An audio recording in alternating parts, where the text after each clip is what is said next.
Who wants a copy of Journal of International Business Studies? It's fastest. Latest issue.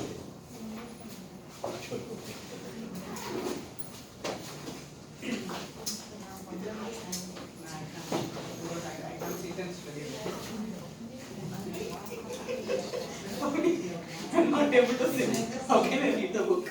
Yeah, I mean for me also I can't read hard copies. I have the screen has to be here. Yeah. Otherwise I can't. Okay. Let's we have 45 minutes. Let's quickly look at this chapter. Now I speak. Okay. Markets of foreign exchange. What are foreign exchange markets? And later we'll discuss in the next class about how foreign exchange rates are determined. Okay, now what is foreign exchange? Money denominated in the currency of another nation or group of nations. Okay? You all have experience of foreign exchange? Yeah. Exchange money? Yeah. Right? Now, foreign exchange market is where these transactions take place, and exchange rate is the price of a currency. So what's the price of US dollars if you're buying in Taiwan? Around 30 Taiwan dollars, right? That's the price of one US dollar. Now, what are the major players in foreign exchange markets? You have Bank of International Settlements in Switzerland, or is it? Yeah, it's in Switzerland. BIS in short. It divides the market into these three parts: reporting dealers, financial institutions, and non-financial institutions. Okay. Now, reporting dealers are the biggest banks of the world. Okay. Few of them, not many. Now, can you name some big banks? Deutsche Bank. Deutsche Bank. Sorry? Deutsche Bank. That's right. Okay, Deutsche. Deutsch. Yeah, that's the one. You can read Dutch. Standard Standard Chartered is big. HSBC, okay, Bank of America, UBS, these banks, okay, financial institutions are the largest in the world and they control most of the market in the world. Now, financial institutions have other banks that are involved and non-financials are equity funds and all. So, these, you can see the turnover by counterparty. Reporting dealers are only few in numbers, but they control 39% of the market. Now, other financial institutions are thousands in numbers, and they have around 53%, and non-financial customers and are 9% only. So this part is very small. This is all the other banks in the world, and these are the top 10 banks in the world. So you can see the volume of trade that these big banks control. Now, why does that happen? You go to, where do you go to exchange money? Apart from the black market? Bank? Bank, okay? Black? Okay, yeah, black is just some shady lane where you go and change money. So that's not in Taiwan. Taiwan doesn't have a black market in currency or for other goods, that's not that much.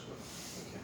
So you go to a bank to exchange money. Now they exchange money for you, and then the money that they have, they exchange with a bigger bank. When the bigger bank goes to these banks, reporting dealers to exchange their money. That's why they control the market, they control the rates that we get. Now, we exchange money at a rate that the bank decides. But they don't exchange money on the same rate. Okay? They exchange money on a different rate agreed upon between banks. Okay? Pretty straightforward so far? Okay. Now, how to trade foreign exchange? Where can you do it? Most of the trade now is electronic. Between banks, smaller and bigger banks and other financial institutions. Trade takes place electronically, you can see 41.3%. Directly with customers is 24.3%. Then through interbank market, 18%, and through voice brokers, 15.9%. So electronically, the trade has increased, and this is all data. Electronic use has kept on increasing, and the current data might be anywhere around like 50% or more. Okay. Now, when we have to exchange money, we just put the bank because we have very small quantities. How much have you exchanged? $1,000. $1,000, $2,000, 5,000, 10,000, right? Now, the size, let's go forward and see the size of every day. It's not $5,300, okay? It's in billions. So 5.3 trillion US dollars are exchanged every day. It's not us, we exchange, is that right? $1,000 maximum. So can you imagine, I mean, we're talking about the whole economy of a country, and that also top 5 countries have this kind of GDP. And that much amount of money is exchanged every day. Okay? Not by tourists. It's between companies. The biggest companies and banks in the world, they move money around the world and they have this much trade going on every day. Okay. And this is old data. 6 years ago.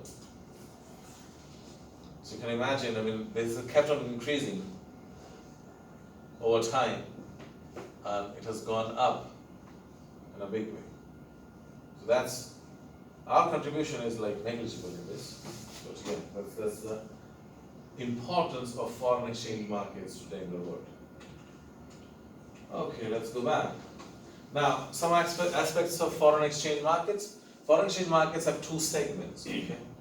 Now, you have the OTC, commercial and investment banks. OTC means over the counter. Okay. And securities exchange. Securities exchange is like, you can say, like a share market, you know, where you buy shares and bonds. Same way in securities exchange, you can buy foreign exchange bonds and all. Okay. You can basically buy futures. You know what are futures? Okay, we'll discuss that. But OTC, commercial and investment banks are also there, where you can deal in foreign exchange. Now, the global OTC foreign exchange instruments include only up till here. Okay. PPT is wrong. Options and futures are in security exchange, not in OTC. Now, the first thing in OTC is spot transaction. Does anybody know what's a spot transaction? From the name, I think it's You have taken this course before. but we didn't read this before. How is it possible? The PPT has changed.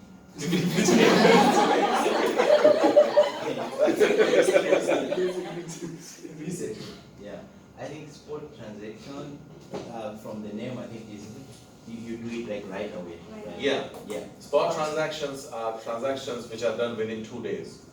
Not exactly right away. For us, it's right away. But if banks are doing spot transaction, they just say like, okay, you can do it today or tomorrow. The rate existing today, that's what you're going to get up till tomorrow. So that's spot transaction. You change money based on the existing exchange rate. Then you have outright forward transactions. Okay. Now these transactions are promises to change money in the future based on the spot transaction rates. Okay. So let's say you want to change money, okay, but you don't want to change it now. You want to change after 6 months, $5,000. But you are not sure what will be the rate after 6 months. Okay? Because there is currency fluctuation. The price of currency keeps changing. So you don't want that companies basically, we don't care because we exchange only $1,000. What will happen? If the goes $1 or $2 here and there, it doesn't affect us that much. You might lose $100,000 or $200,000, that's it. You might lose that much money. But for the trillions of dollars that are being exchanged by companies, they cannot afford to lose money. And they cannot manage that uncertainty. The companies do not like uncertainty.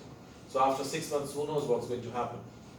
If the rate changes even by 0.1%, they might lose millions of dollars. So to avoid that, they use outright forward transactions. That is, you change money maybe after some time, like let's say 2 months, 3 months, 6 months. But you change money on the rate of today. If I go to the bank today and say that, okay, I need a forward transaction, they will, I want to change you $1,000 after 2 months. So the exchange rate that I'll get after 2 months is today's exchange rate. Now, for me, I reduce uncertainty. I know that after 2 months I'm going to get this rate. For banks, they charge a fee for your forward transaction. They charge a fee and they get their fee, you get your rate, and you are secure. Now, you may lose money or make more money, depending on what's the rate after those 2 months, for example. Okay?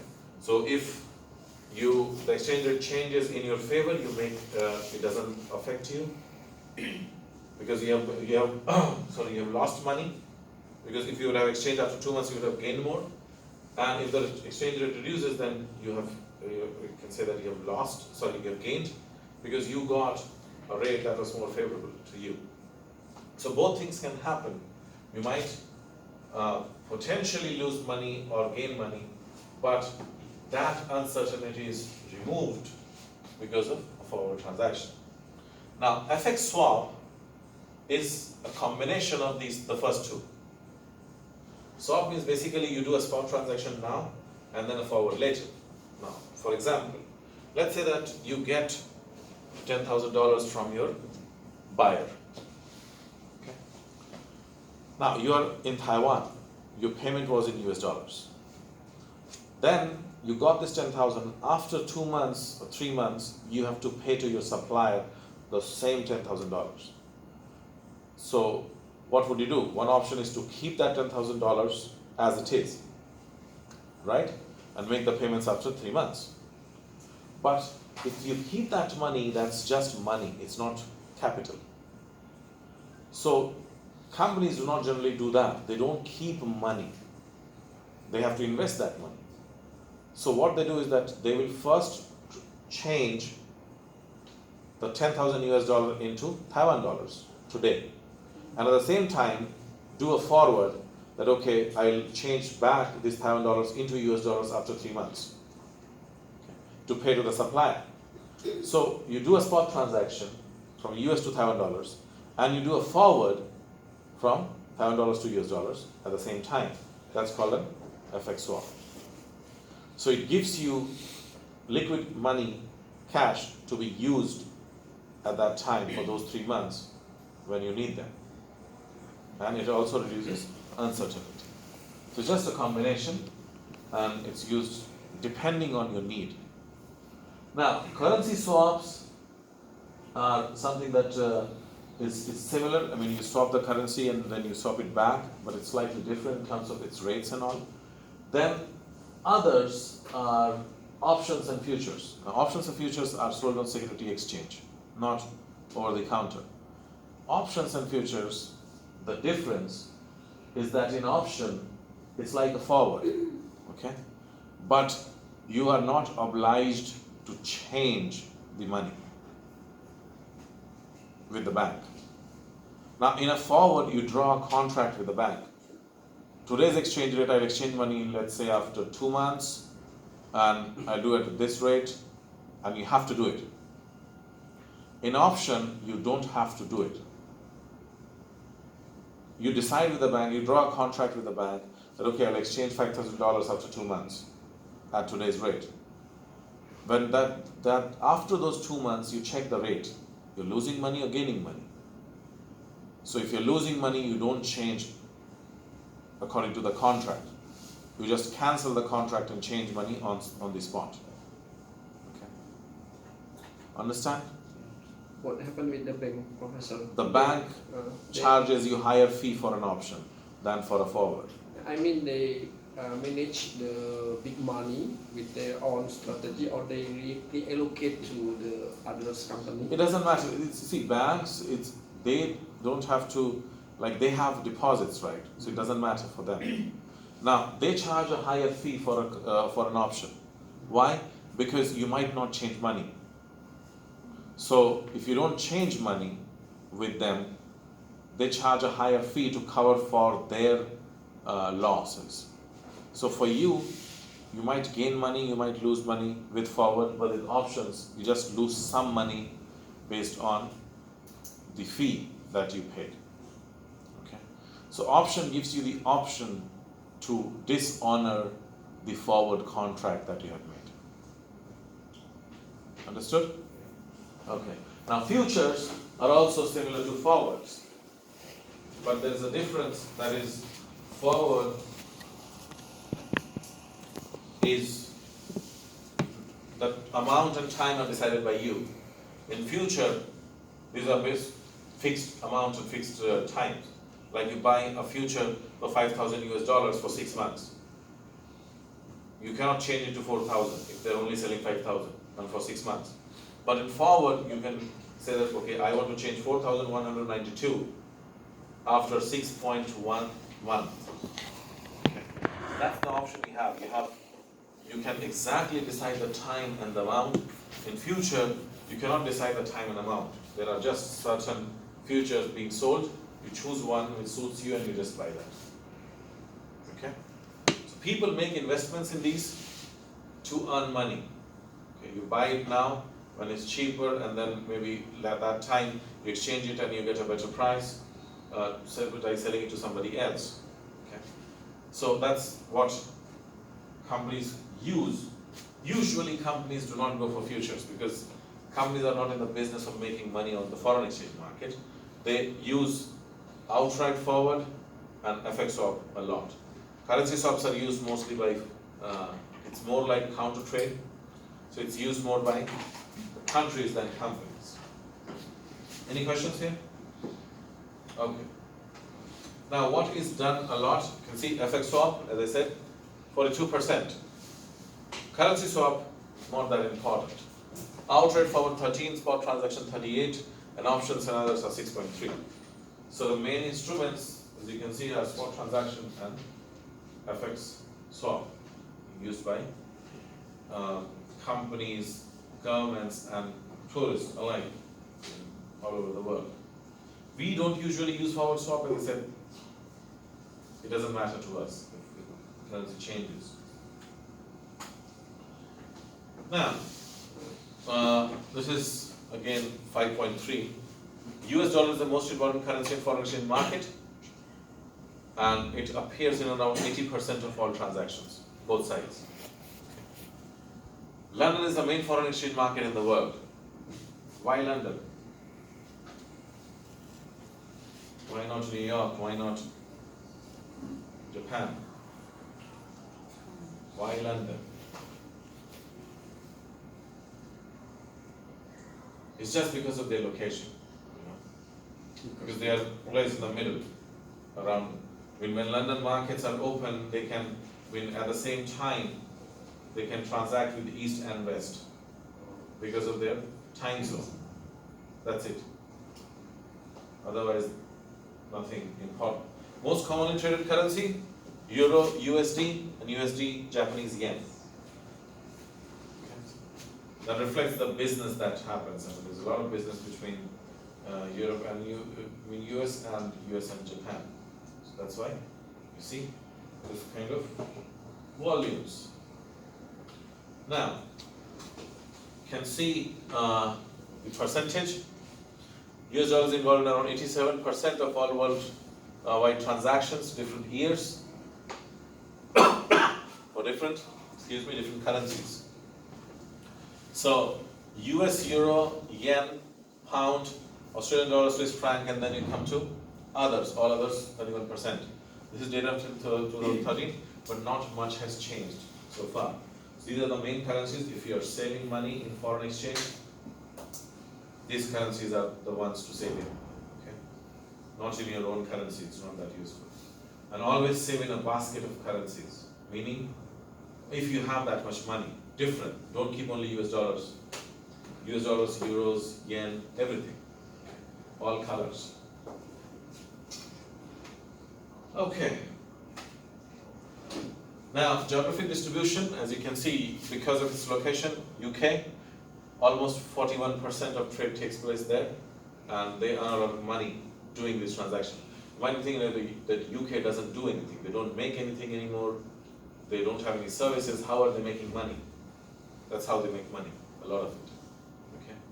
By doing foreign exchange. Not only that, but it's a joke, actually. US it's around 20%, Japan 5.6%, and then rest, few countries. Others, almost 200 economies, 18.9% only. Okay? Now, in foreign exchange markets, there are bid rate and offer rate. Okay?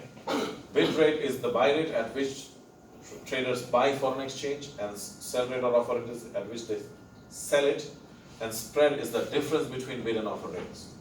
Now, when you go to a bank, you might have seen, right, that US dollar we buy at, we sell at. There are two different prices.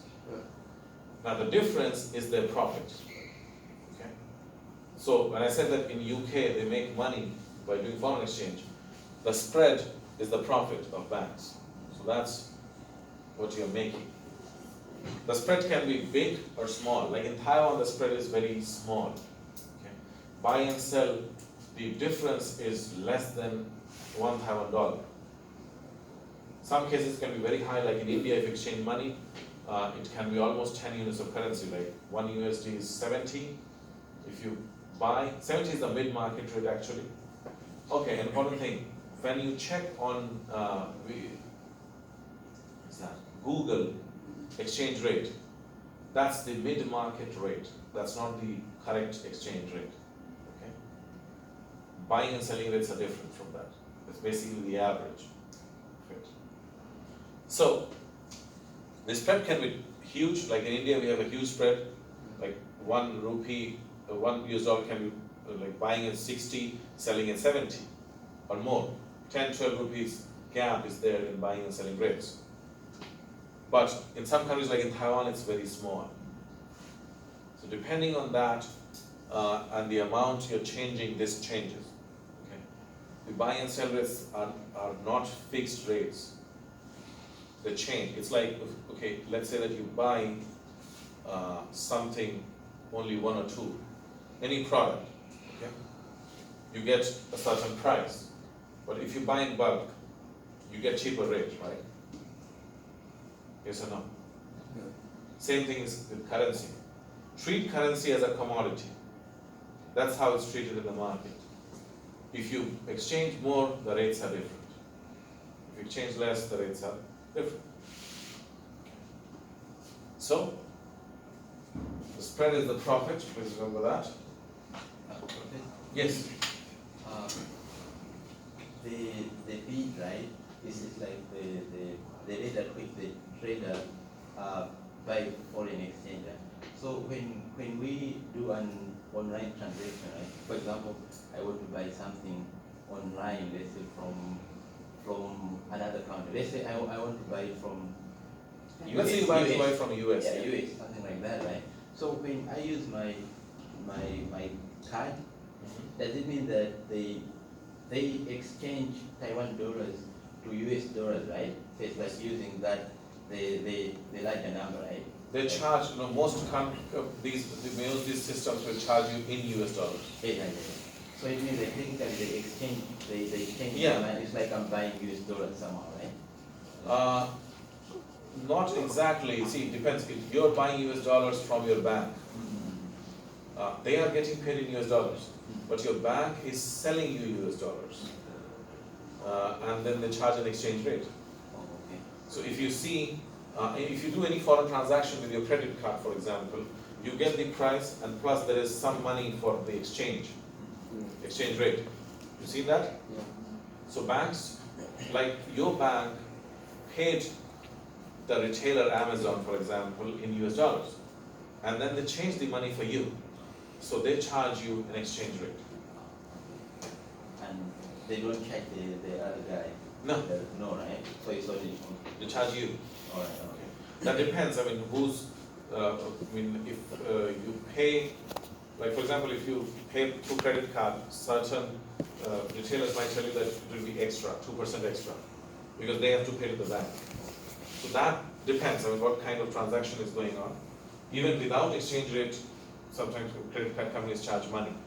So that's a different thing.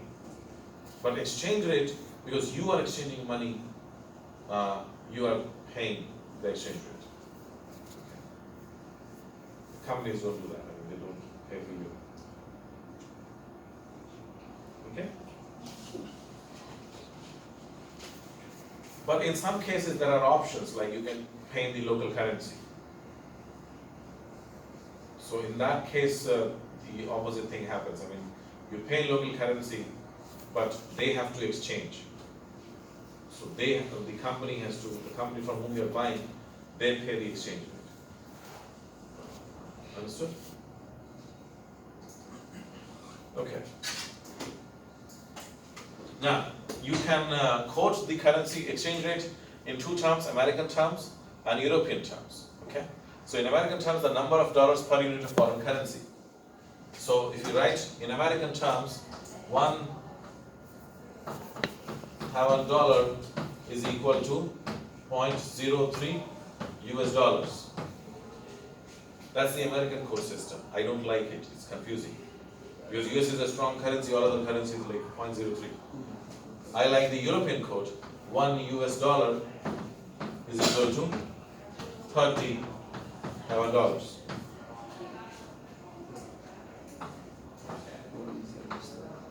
Okay. European code, American code. Understood? Which one do you like? Right? Unless the currency is stronger than the US currency, like if you're talking about Kuwaiti dinar, okay, much stronger.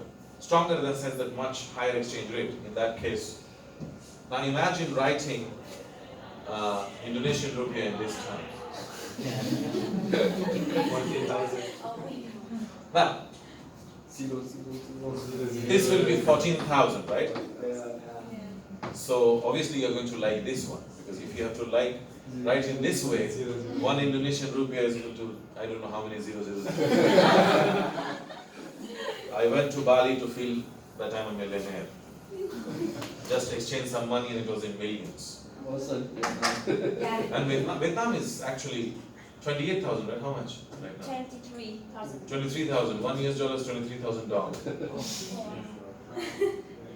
That's. But it doesn't mean that the currency is weak. Don't get confused with that. Okay. That's just the exchange rate. So, base currency, term currency.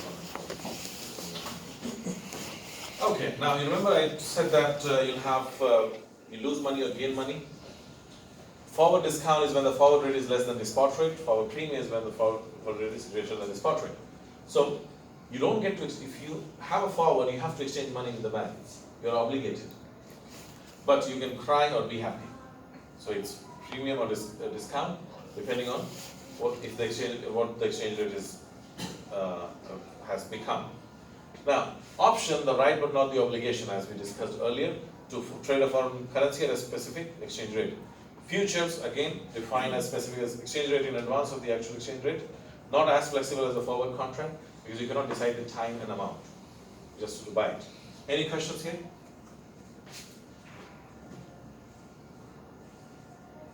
No? Moving on. So this is the foreign exchange trading process. You have the money center bank.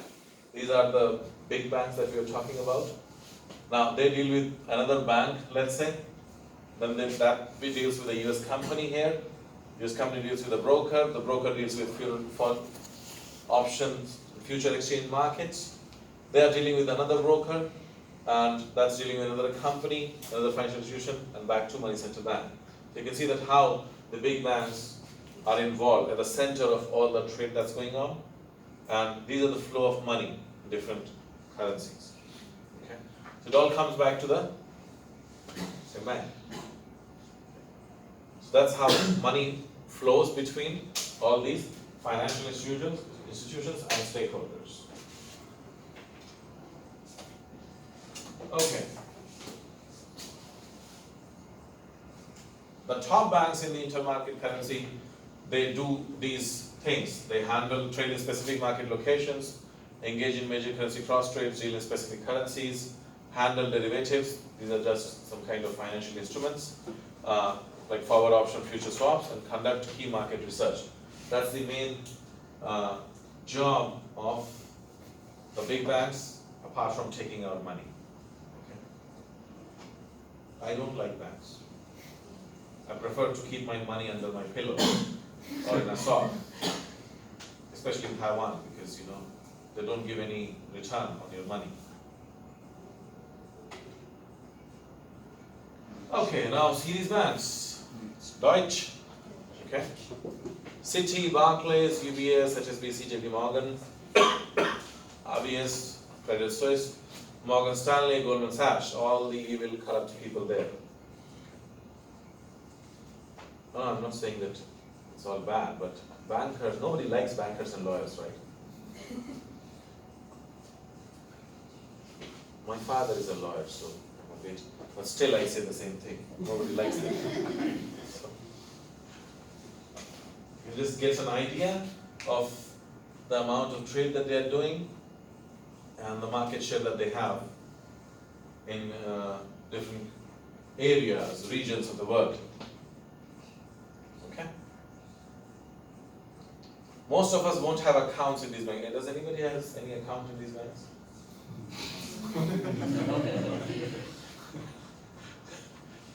Now, Citi will ask, like, if you have an account, you get a lot of benefits. But the amount of money that is required to open the account, I never have that in my account. I mean, I never have that balance in my account, so I can't open an account in these banks. But a lot of them are here in Taiwan as well, but not all. Okay. Now, how foreign exchange used by companies? Can have commercial bill of exchange, letter of credit. How it works is very simple. You know what's a demand draft? A draft, any kind. Commercial bill of exchange is a draft, basically. What it is that you go to the bank. Let's say you have to pay somebody, okay?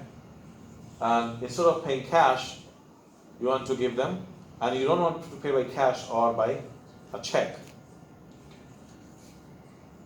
And so you pay, there is another thing called you paying by demand draft. Now, you go to the bank, you ask them, let's say you want to pay $5,000.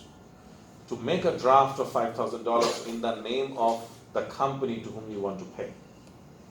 Okay? Or let's say the company is Benson. He likes his name being used in examples. So let's say the company is Benson, so you want to pay Benson $5,000. And you go to the bank, you ask them to draw a letter of credit or commercial bill of exchange, a demand draft, for $5,000. Now you send